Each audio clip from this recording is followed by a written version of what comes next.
అంతేకాకుండా అధ్యక్ష వీళ్ళకి మదర్ డిపార్ట్మెంట్ను కూడా ఏర్పాటు చేయవలసిందిగా మీ ద్వారా మంత్రి గారిని కోరుతా ఉన్నాను అధ్యక్ష. నెక్స్ట్ మిరియాల శిరీషాదేవి గారు.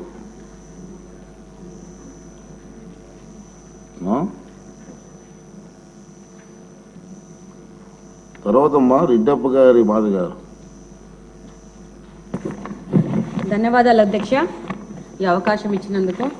అలాగనే పిప్కా ప్రత్యేక బాధ్యతలు ఇచ్చి మా మీద నమ్మకంతో పిప్కా నియమించినందుకు ముఖ్యమంత్రి చంద్రబాబు నాయుడు గారికి, అలాగనే అధ్యక్షులు గారికి, అలాగనే నారా లోకేష్ గారికి ధన్యవాదాలు తెలియజేసుకుంటున్నాను.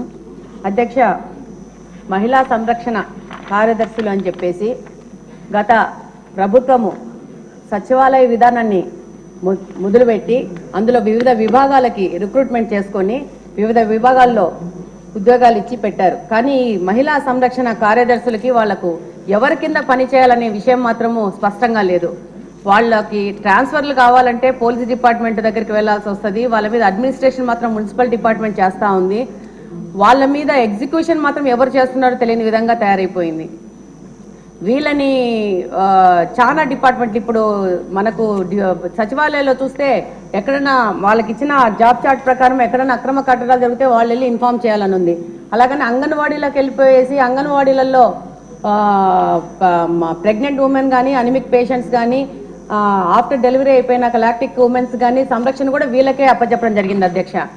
అలాగనే మనకు సొసైటీలో జరుగుతున్న మహిళల మీద జరుగుతున్న దౌర్జన్యాలు కానీ, వరకట్న వేధింపులు కానీ, అలాగనే పోక్సో చట్టం గురించి వాళ్ళకి అవగాహన కానీ, తప్పిపోయిన పిల్లల గురించి సమాచారాన్ని కానీ, అలాగనే వికలాంగులకు సంబంధించిన ప్రభుత్వం ఇస్తున్న పథకాల గురించి వాళ్ళకి సమాచారం ఇవ్వడం కానీ, అలాగనే బాల నేరస్తుల గురించి కూడా సరైన సమగ్ర నివేదికను అప్పచెప్పాలని చాలా రకాలుగా జాబ్ చార్ట్ని వాళ్ళకి తయారు చేసి ఇవ్వడం జరిగింది.